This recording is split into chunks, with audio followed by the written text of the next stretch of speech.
Hi, it's Mike, And I'm Fran. and this is Mike and Fran Unrehearsed, episode 6 on 216 The Net, real life internet radio. You guys have been really good about sending in some questions, and we got some really good ones this last week that we're going to talk about. And first off, I wanted to mention the fact that during COVID-19, we don't get out much, especially to go to like the doctor and things like that. So what we do is we use a telehealth service called 1-800-MD. And with that service, you can call day or night and ask any questions about your health concerns or any mild sort of cold or flu or rashes or anything like that. Maybe you need to extend a prescription. You could actually do that on the phone through telehealth services with 1-800-MD. So if you'd like more information for less than $10 a month, text 1-800-MD to 847-903-8061. That's 847-903-8061. 1-800-MD. Thank you so much. So, Fran, how are you doing? I'm doing better. I think I have my voice back better. Oh, that's good. I was croaking last time a lot. That's really good to hear. Oh, I know. We had a little hard time. Actually, we had to re-record the whole session. But oops, I wasn't supposed to say that, was I? Anyway, I'm glad that you're feeling much better now, and that you don't have that frog in the throat. It's just hard to talk with that frog in the throat, isn't it? Okay, so I remember there was a couple things that we wanted to touch on before we started with a new topic, and we did talk about Mom's favorite movies, my favorite movies, favorite actors, actresses, but we wanted to talk about a special book that Mom really enjoyed, which was Magnificent Obsession. That was the book, out of all the books that I read when I was young, that stuck with me for many, many, many years. I wouldn't say it's on my mind right now, but the idea of the book, and the author was who, Michael? The author was Lloyd C. Douglas. Yeah. And the book, the reason I thought of it, we recently saw a movie that was made a few number of years ago with Jane Wyman and Rock Hudson. Which to me wasn't a good version of the book at all. The book was fantastic. Yeah. But the book was fantastic because its main premise was that you gave money to someone in need and no one ever knew who gave you the money. And that just kind of stuck with me all my life. I would be living in Elk Grove and had 5 young kids of my own, and there'd be somebody down the street who was struggling with a challenging child, and I would think, oh gosh, wouldn't it be nice to give them $30,000-$40,000 to really help them in some ways? But of course that was out of the question. But it would pop in my mind. Or another time when I would see someone in dire needs, I would think of that book. Just to give them the money or the help or the aid, but have no idea who it came from. Well, like a lot of books made into movies, the movie wasn't exactly the same as the book, is what I understand. No. Right? The book was... No, it was not. It was not like the book at all. It was a magnificent obsession, but the movie was not. Let's put it that way. Yeah, because when I was watching it, I saw a little bit of it with you. It seemed like, to me, that Rock Hudson had this idea that if he helped somebody else randomly, that somehow something good would happen to him. And like he gave this guy some money to buy his wife some flowers, and he turned around, and the woman that he wanted to meet was there in the cafe, and he's like, oh my God, it works. But that wasn't really the idea.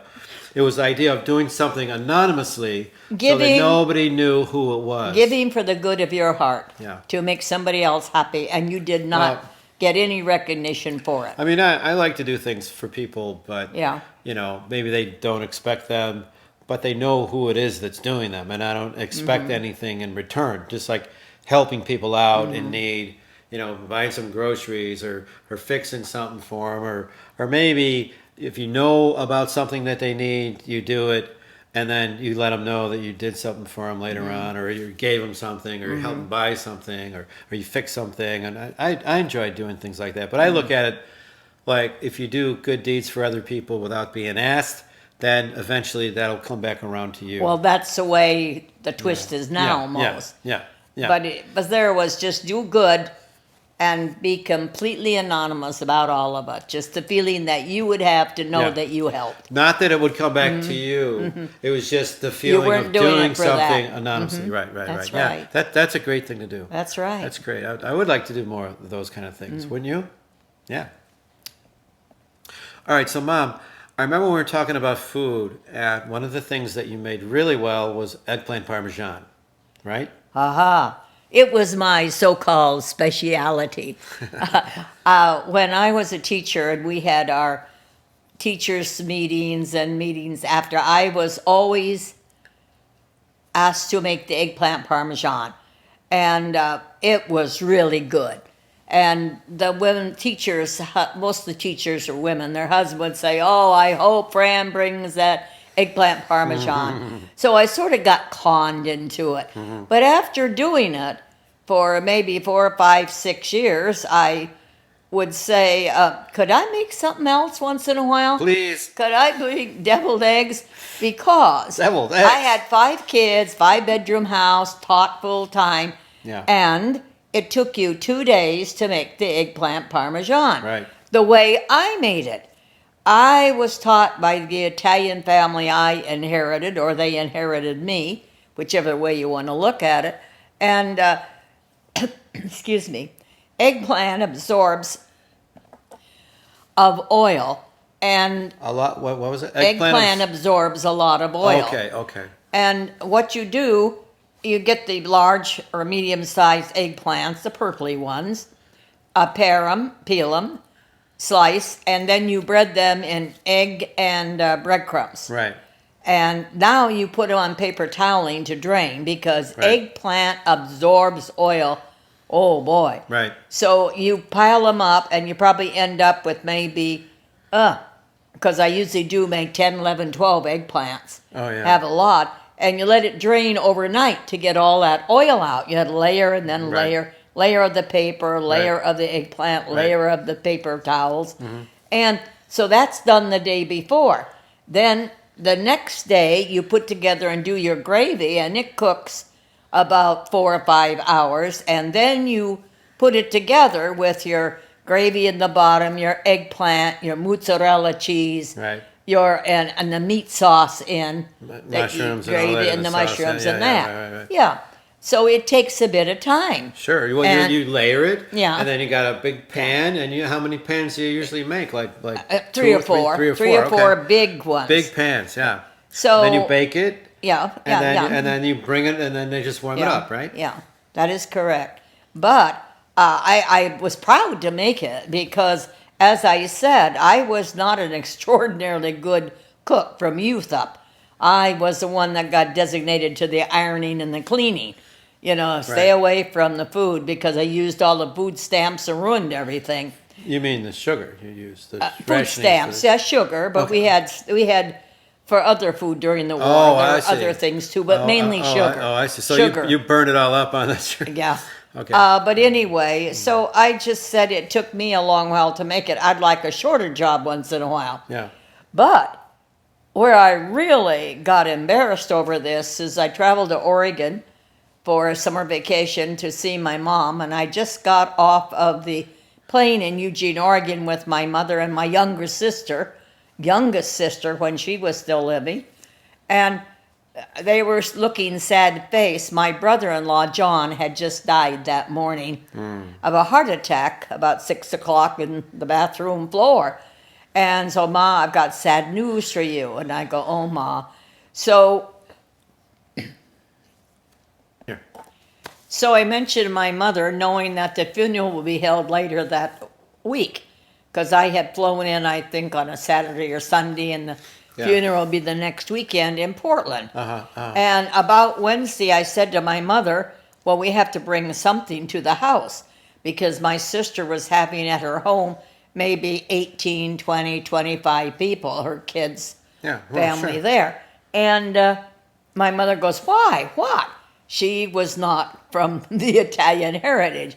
me being married into the Italian people, you took something, you made something. Yeah, But my mother was not of it's that. not just Italian people. Yeah. Everybody does that. I know a lot of people do. that. But my mother's family didn't Your do family that at all. didn't do it. Yeah. That's all that there is right. about it. Most So- families do have a little snack or finger food or Yeah. something. So I said, let's go to the store Wednesday and get the stuff to make the eggplant parmesan. Yeah. Mother said, okay. Went to the store, bought the stuff. Well, it took me Thursday and Friday to cook it. Yeah. Saturday was the funeral. Yeah. So when we got up to my sister's after the funeral, my sister did not have the big lavish put out like the Italians did. Well, of course not. They would have maybe some little cold cuts and salad. But if it was the Italian people, you would have had trays of this and that, lasagna. They all would have brought food. Yeah, and she would have had it there too. They were over generous. And so everybody, the food was just practically gone. Well, I walked in with a tray and put it in the oven. Well, it just smelled marvelous. We had the biggest crowd of people in her kitchen. Everybody I was bet. all crowded around. And then secondly, they didn't know what eggplant parmesan was. They knew what pizza was and some of the Italian foods, but they weren't into eggplant parmesan. They might have like veal parmesan or chicken parmesan. Not eggplant. But not eggplant parmesan. So they all couldn't figure out what it was. So everybody waited. Well, that tray went in no minutes at all. It's a huge tray. And I bet. the point was my mother kept going around telling everybody, and do you know how long it took Francis to make this? 2 days. And I was so embarrassed. I thought, oh, good Lord, they don't care how Why do long they- it took me to make it. they don't need to but know my that. mother was so impressed because she wasn't into that big a bit of cooking. She was amazed that Yeah. you Yeah. dedicated 2 days to Yeah. making this dish. Yeah. That's what she was Yeah. amazed about. But And I gave to my recipe to practically everybody there wanted the recipe. I'm sure they did it maybe once or twice, but Yeah. most of them are not doing eggplant parmesan well, to this I- day. I could only imagine Yeah. 25 starving people there, and, Yeah. and I walk in the kitchen and they go, "What's in the oven? Yeah, What is yeah, that yeah, smell?" it made a big hit. But I just remembered it now because it took me so long, according to my mother, to make. Well, that's kind of like the smell I remember as a kid on Sunday morning when we had our weekly pasta dish, because you would wake up as a kid and you'd smell it cooking. Because or I guess we cooked it on Saturdays all day. is I what you cooked said. it on Saturdays too, I and thought we Sunday. cooked it on Sunday. We ate it on No. Sunday, but didn't we warm it up on Sunday and it was in the house getting warmed up Yes, all day yes, long? yes. So even though it was already cooked Yeah. on Saturday, it was still warming Yeah. at like 10 or 11 or 12 on Sunday for dinner, and I would wake up and it'd be like, oh, it was like heaven. You smell the garlic No, and the it gravy, and it's just really wholesome family recipe gravy that's gonna go on some spaghetti or masticholi or macaroni. You kids went out and gathered all the neighborhood kids whenever we had the creepy crawlers. Calamari. Yeah, And yeah. with the little tentacles. okay. And it would be in our gravy, and they'd all line up at the door. They want to come in and peek and look at the gravy that had the creepy crawlers in it. Okay, so now that you brought that up, Yeah, friend. that's right. I didn't really even remember exactly what happened there, but We had a lot. but apparently one of our old neighbors, Was a Carrie listener. Mitchell. Carrie Mitchell lived down the street on Maple Lane.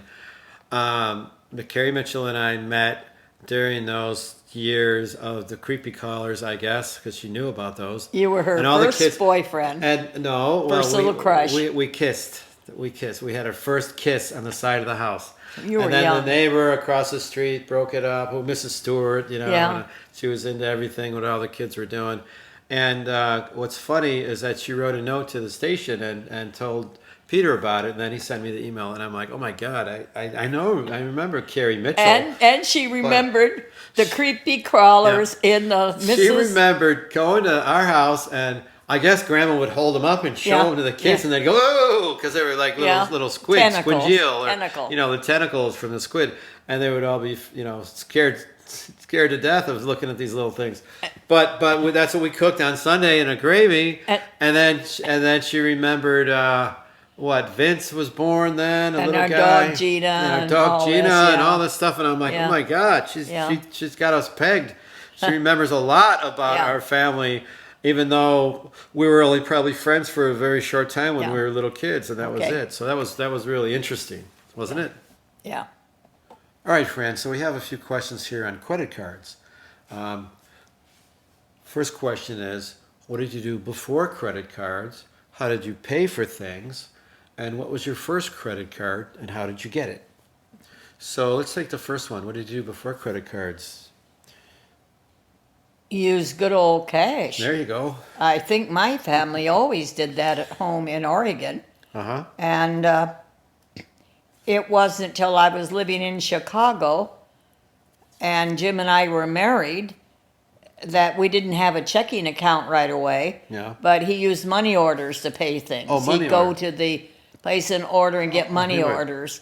And everything else was cash. But that's basically cash, money Mm-hmm. orders. Okay. And we would use a credit card later on. Our first credit card for Jim and I was American Express. I think it was issued to us for some reason, and that was our first card. Yeah. And our first other card was Sears and Roebuck Sears, because they had good clothes for kids, and I had 5 kids. Right, right. So right. that's the beginning of it was cash before. Well, Mom, that reminds me, when I went to Japan, one time I went to visit my old roommates that were there. We went to Tokyo, we went to Tetsuro Osaka, or Hidenori? we went to Nagoya. No, it was Take, Hidenori, and Safumi. And Safumi, so, yeah. and who we still, talk to now out in Japan. We kind of lost track of the other ones. I would love to go back there someday and see what these guys are doing. And they would be shocked. It's like 40 years ago or something. I don't know. And anyway, we're sitting down at dinner, and Hidenori's family all lived in the same house. It was in textile. So you had the mom, the dad, the grandmother, grandfather, him, and his brothers. Multi-generations. Everybody in the same roof. And we're sitting at dinner, and the father asks Hidenori, he goes, ask Michael, how many credit cards does he have? And I said, I have like 4 or 5. And he goes, oh, too many credit cards.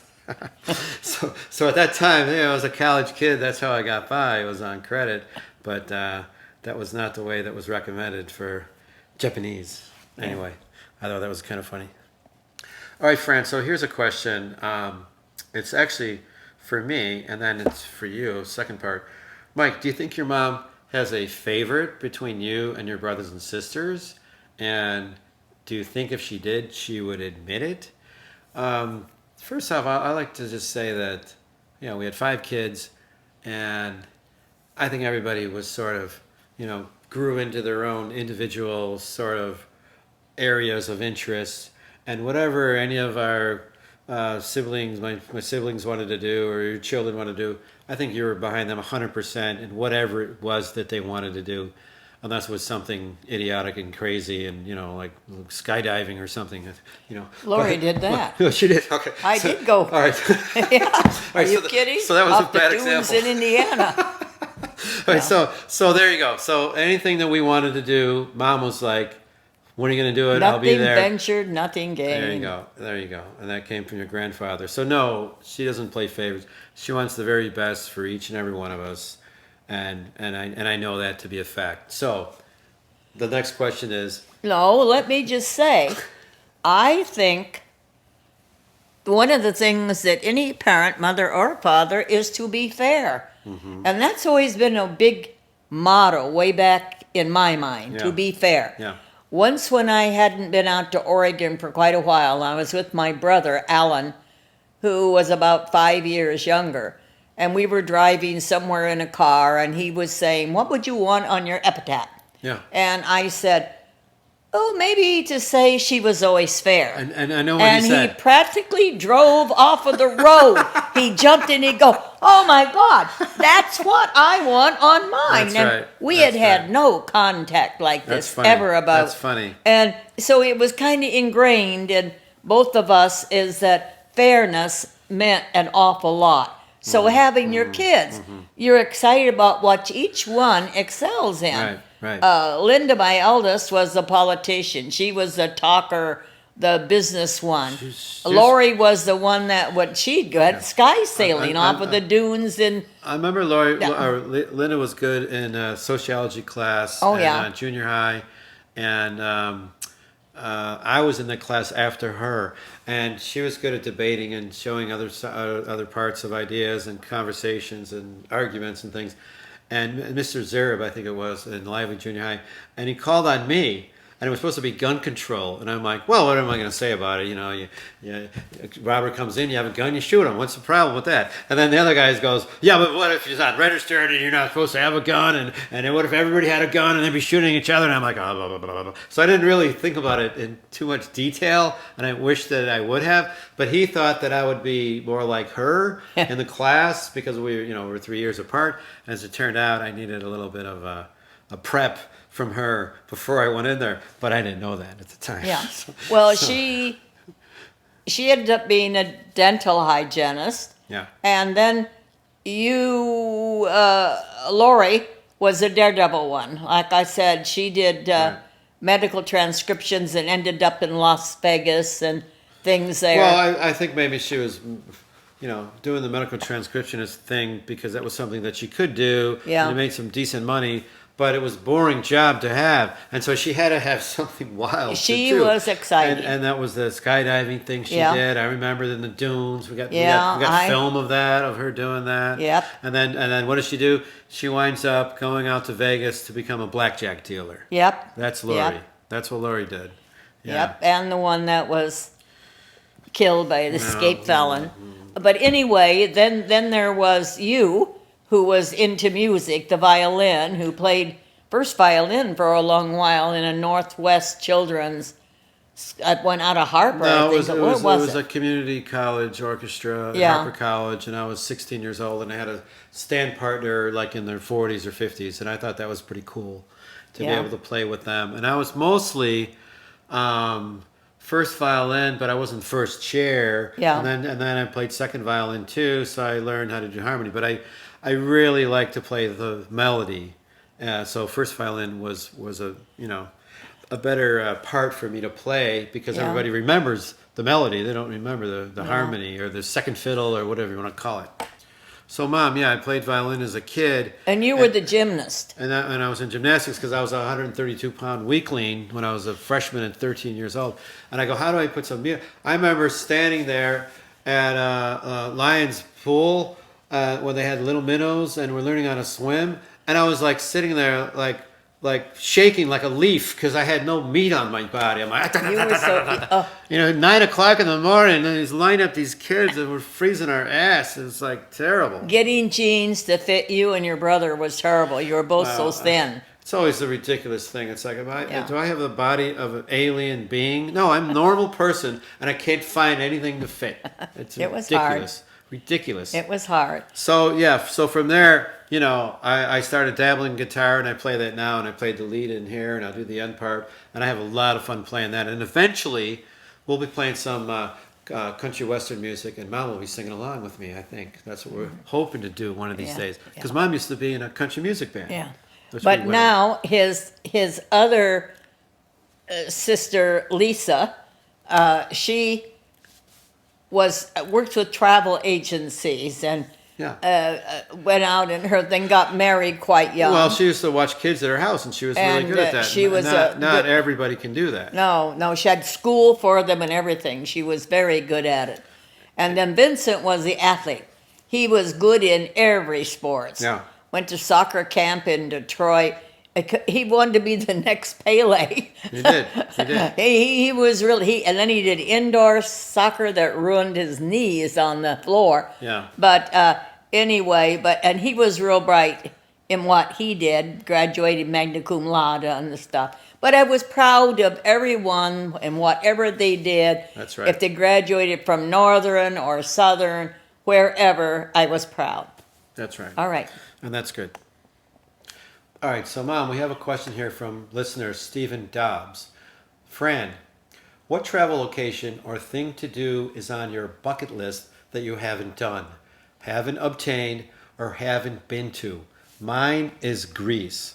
I always wanted to go to the whitewashed villages of Greece. I'm now 91 and don't have the health or strength for travel. Mom. Well, I'm like you. I'm going on 94, and I don't think I'd have the strength to go out and do or go to the places I'd like to go now. But I am fortunate enough in my life to have been to England and Scotland, to have been to Italy twice, Austria, Yugoslavia, Spain, Portugal, and then into Denmark, Norway, and Sweden. Wow. So I have gone a lot on the European continent, but would love to go to Japan.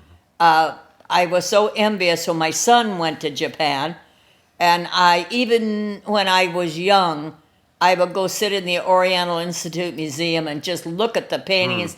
I love the culture, I love the artwork, I love the history, Wow. all of that. And after Japan, my next one would have been Australia. Oh, wow. When my parents went to Australia, I was dying that year. I was teaching school saying, why couldn't I be with them?